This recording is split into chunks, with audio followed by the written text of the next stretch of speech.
ठीक है राजा साहब। अब तू मेरे जाल में फंस गया। ሰላም ጤና ይስጥልኝ ቤተሰቦች። ማሩቲ ዳይሬክት ያደረገው እንዲሁም ዳርሊንግ ፕረባስ ቢተውንበት በጣም ለየት ያለ ፊልም ይሆናል ተብሎ በጣም የሚጠበቀው በቀጣይ ወር ወይም ደግሞ የመጀመሪያ ወር ላይ ጃንዋሪ 9 ላይ ለእይታ ይበቃል ተብሎ እየተጠበቀ ያለው ደረጃ ሳብ የተሰኘው ፊልም ሁለተኛ ትሬለሩን ለእይታ አብቅተዋል። እንግዲህ ቀደም ብሎ የመጀመሪያ ትሬለር አይተን ነበረ፣ እኔም ሪቪው አቅርቤላችሁ ነበረ። አሁን ላይም እንግዲህ ይህ ትሬለር ለእይታ ከበቃ በኋላ ብዙዎቻችሁ በኮሜንት የትሬለሩን ሪቪው እንዳቀርብላችሁ በጠየቃችሁት መሰረት ወደ ፕሮግራሙ እንገባለን። በጣም አስገራሚ የሆነ ለየት ያለ ትሬለር ለእይታ አብቅተዋል። አይታችሁት ከሆነ ያላችሁን ሀሳብ አስተያየት ሰጡኛላችሁ። ለቤቱ አዲስ ሆናችሁ ሰብስክራይብ አድርጉ፣ ቪዲዮንም ላይክ አድርጋችሁ ጀምሩ። ወደ ፕሮግራሙ እንግባ። छत्ते पे हाथ डाला तो बस डसने वाले मधुमक्खियों का ቀደም ብሎ አንድ ትሬለር በለቀቁ ሰዓት ላይ በእርግጠኝነት ረጅም ያለ ጊዜ ስለነበረ ወይም ከረጅም ጊዜ በኋላ ፊልሙ ስለሚወጣ የፊልሙ ሃይፕ እንዳይቀዘቅዝ ወይም ደግሞ ስለ ፊልሙ ያለው እሳቤ በተመልካቹ መሃል እየወረደ እንዳይሄድ ሁለተኛ ትሬለር ሊለቀቅ ይችላል ብለን ገምተን ነበረ። እንደተባለውም ወይም እንደታሰበውም እንግዲህ አዲስ ዓመት ላይ ወይም የፈረንጆቹ አዲስ ዓመት መቃረቢያው ላይ ኦልሬዲ 10-11 ቀን ሲቀረው ሁለተኛውን ትሬለር ለእይታ አብቅተዋል። ወደ 3 ደቂቃ ከምናምን አካባቢ ሁለተኛው ትሬለር ለእይታ አብቅተዋል። በጣም የሚያምር ነገር አለው። ከመጀመሪያው ትሬለር እጅግ በጣም የተለየና ቆንጆ ትሬለር ለእይታ አብቅተዋል። ማለት የመጀመሪያው ኮሜዲ ላይ ያተኮረ ነበረ በብዛት፣ እንዲሁም ደግሞ በፊልሙ ላይ ፕረባስ ያለውን ካራክተር በጣም አተኩሮ የተሰራ ነበረ። እዚህኛው ላይ ደግሞ ለቀይረውታል ማለት ይቻላል። ሁለቱ የተለያየ ፊልም እንጂ አንድ ፊልም አይመስልም። ብቻ በጣም ብዙ ነገሩ ለየት ያለ ይመስላል። አንድ ጽሁፍ እንግዲህ ያየሁት ምንድነው በህንድ ሲኒማ እስከዛሬ ድረስ ከተሰሩ ሆረር ኮሜዲና ፋንታሲ ይዘት ካላቸው ፊልሞች እጅግ በጣም ትልቁ እንደሚሆን አናውንስ አድርገውበታል። ስለዚህ በአጠቃላይ ትሬለሩ ሲታይ ምን ይመስላል የሚለውን እንግዲህ ስናይ በጣም ቆንጆ ነገር አለው።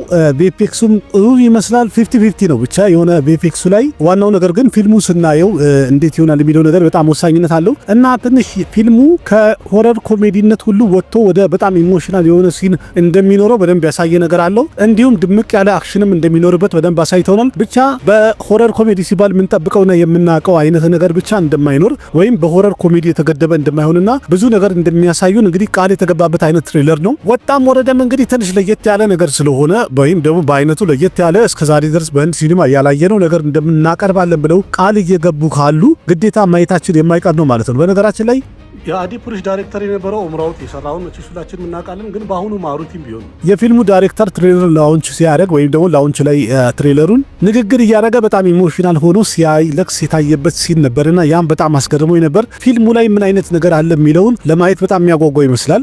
እንዲሁም ንግግሮቹም ፊልሙ ማነው ትሬለሩ ላይ ያለው ዳያሎግም በጣም ያምራል። ያው የሚያሳዝነው እንግዲህ ሸረድ ኬልከር አይደለም የፕረባስን ድምጽ ዳብ የሚያደርገው ራሱ ፕረባስ ነው ተብሏል። ይሄንን መጀመሪያ አንስቼ ነበር፣ አሁንም አነሳለሁኝ። ወደፊትም እንግዲህ የሚባል ነው ወይም የሚወራ ነው። ለምን ባሁበሊ ላይ ገና ከጅምሩ ሸረድ ኬልከር ምርጥ አድርጎ የፕረባስን ድምጽ ወክሉና በደንብ አድርጎ ደብ አድርጎት ስለነበረ በጣም ተወዳጅ ስለነበረ ያን ድምጽ እንግዲህ ይናፈቃል ሁሉ ጊዜ። ግን ያ ሁሉ ነገር ይሁንና ማለት ከሱ በተጨማሪ ይህ ፊልም እጅግ በጣም የሚጠበቅ ነገር እንዳለውና ቆንጆ ነገር እንደሚኖረው እያሳዩን ያሉት ተመልካቹ በእርግጠኝነት ይህንን ፊልም እንደሚያየው ምንም ጥርጥር የለውም። አንደኛ የፕረባስ ፊልም ነው፣ ሁለተኛ ደግሞ በአይነቱ ለየት ያለ ነው። ምንም እንኳን እስከዛሬ በአክሽን ፊልሞች ብናቀውም ግን ተመልካቹ አዲስና ለየት ያለ ነገር መሆኑ ቃል ከተገባለትና እንደዚህ ለየት ያለ ነገር ካሳዩት በእርግጠኝነት እድል መስጠት አለበትም ማየት አለበትም። ግን ምን ያህል ይሄዳል የሚለው ትልቁ ችግር የሚኖረው በምንድነው የፊልሙ ታሪክ ወይም ኮንቴንቱ ኮንሰፕቱ ምን አይነት ነው፣ ተመልካቹ የሚወደው አይነት ነገር ማቅረብ ይችላሉ የሚለው ነገር በጣም ቫልዩ አለው። ያው ብዙ ፊልሞች ላይ አይተናል፣ ሰሞኑን ስናወራበት ነበር እና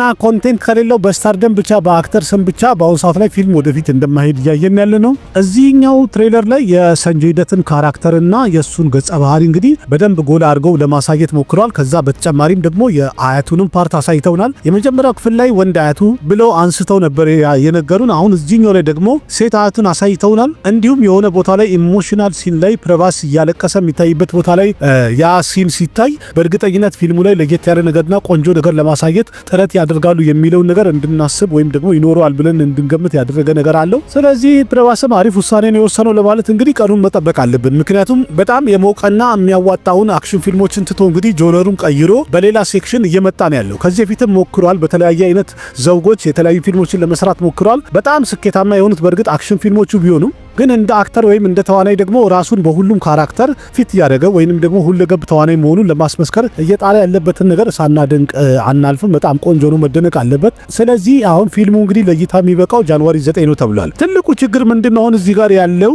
ይህ ፊልም እንግዲህ አይነቱ ኮንቴንቱ ለየት ያለ ነው፣ ግን ክላሽ የሚያደርገው ደግሞ የተላፕቲ ቪጄ ጀልናይገን የተሰኘ ፊልም ነው። ስለዚህ ጀልናይገን ደግሞ እንደሚታወቀው የተላፕቲ ቪጄ የመጨረሻ ፊልሙ ነው። በዛ ላይ ፖለቲካል አክሽን ድራማ ፊልም ነው ተብሏል። እንደዚህ አይነት ሆረር ኮሜዲ ፊልም ወይም ሆረር ኮሜዲ ይዘት ያለው ፊልም ድምቅ ካለ አክሽን ፊልም ጋር በዛ ላይ የተላፕቲ ቪጄ የመጨረሻ ፊልሙ ሆኖ ሁለቱ አንድ ላይ ክላሽ ማድረጋቸው ምናልባት ተመልካቹ ወደ ቪጄ ፊልም ካደላ ይሄኛው የፕረባስ ፊልም ምን ሊሆን ይችላል፣ እጣ ፈንታው ምን ይሆናል የሚለው ትንሽ የሚያስፈራ ነገር አድርጎታል። ሶሎ ቢለቀቅ ኖሮ ብቻውን ቢሆን እንኳን ስኬታማ ሊሆን ይችላል የሚለው ቻንስ ሰፋ ይል ነበር። አሁን ግን ዊን ዊን ሲቹዌሽን ላይ ነው ያለው፣ ወይም 50-50 ላይ ነው ያለ ነው። አይታወቅም፣ ምናልባትም በልጦትና ጨራሽ አስረስቶትም ሊሄድ ይችላል፣ ወይም ደግሞ ላይሆን ይችላል። ለምን ፊልም ሳይወጣ መገመትና መናገር ማውራት ምን ያህል ከባድ እንደሆነ አሁን የቅርብ ምሳሌ እንግዲህ ዱረንደር በደንብ አሳይቶናል። ስለዚህ ቀደም ብለን እንደዚህ ይሆናል እንደዚህ አይሆንም ለማለት በጣም ይከብዳል።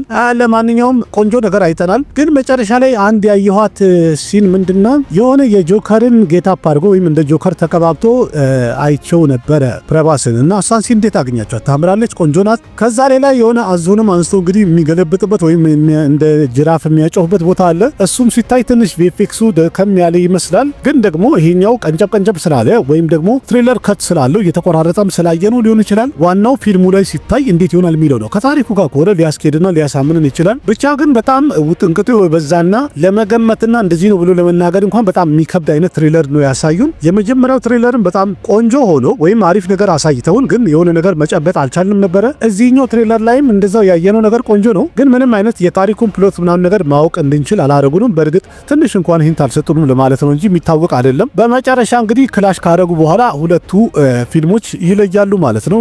የፕረባስ አድናቂ ከፍተኛ እንደሆነ ይታወቃል። በዛ ልክ ደግሞ የተላፕቲ ቪጄ አድናቂም በጣም ከፍተኛ ነው። ሁለቱም ፊልሞች እንግዲህ የተለያየ ኢንዱስትሪ ናቸው። የደራጃ ሳብ የተሰኘው የፕረባስ እንግዲህ የቴሉጉ ሲኒማ ፊልም ሲሆን ጀልናይገን የተሰኘው ደግሞ የተላፕቲ ቪጄ ደግሞ የታሚል ሲኒማ ነው። ስለዚህ ከታሚልና ከቴሉጉ ከተላፕቲ ቪጄና ከፕረባስ የትኛው ያሸንፋል ክላሽ ሲያደርጉ? ጃንዋሪ 9 ላይ ኦልሬዲ እንግዲህ 10 ምናምን ቀን ቀረው ማለት ነው፣ 10 ቀን ማለት ይቻላል። በዚህኛው በአዲሱ ዓመት የመጀመሪያው ክላሽ እንግዲህ የሚሆነው የሁለቱ ፊልሞች ናቸው። እንዴት ይሆናሉ፣ ቦክስ ኦፊስ ላይ ምን አይነት ነገር ያጋጥማቸዋል የሚለው ኮንቴንታቸው እንደሚወስነውና ታሪካቸው ወሳኝነት እንዳለው ቀደም ብለን ብዙ አውርተንበታል። ስለዚህ ጥሩ ነው፣ ቆንጆ ትሬለር አይተናል። ከአንድ አክተር ብዙ ጊዜ የሚጠበቅ ነገር አለ አይደል? በጣም የሚጠበቀው አክሽን ፊልም ላይ ሆኖ እንደዚህ ለየት ያለ ነገር ይዞ ሲመጣ ሊያስፈራ ይችላል፣ ወይም ደግሞ በዚህም ቆንጆ ነገር ሊሰራና በጣም ምርጥ አድርጎት በጣም ስኬታማ ሊሆንም ይችላል የሚለው ምንም የሚታወቅ ነገር የለም፣ ዋና ታሪኩ ስለሆነ ማለት ነው። እናንተ ትሬለሩን አያችሁት? እንዴት ነው?